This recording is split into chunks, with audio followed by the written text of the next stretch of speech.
Well, it's that time of year when sports finals roll around, but it's not always fun and games. Young athletes can feel huge pressure to perform, and to talk us through how we can help them to cope, sports psychologist Shayne Hanks from Performance Boost joins me now. Welcome, Shayne. Thank you.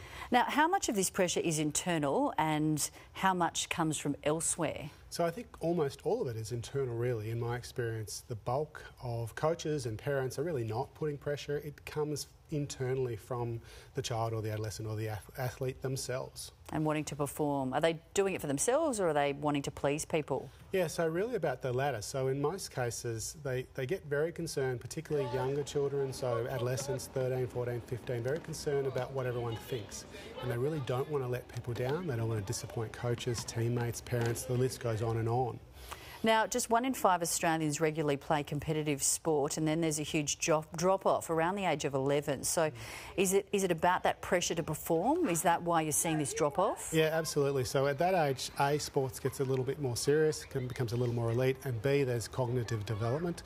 And part of that is children and adolescents at that age become very aware, like I said, of everyone else's what they're thinking, and they worry about that. They really worry that things are going to go wrong, and that's when they get really anxious and nervous, and when that happens, they almost inevitably perform poorly. Okay, so what advice do you have for parents regarding these expectations? Yeah, so parents have to understand that when their children get nervous, it's because they're worrying about something going wrong. So they're worried they're not going to play well, they're going to let their teammates down and not get selected and so forth.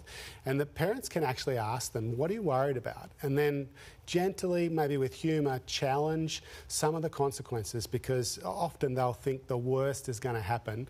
And generally, that's really not the case. Or if that is the case, there's a pretty low probability.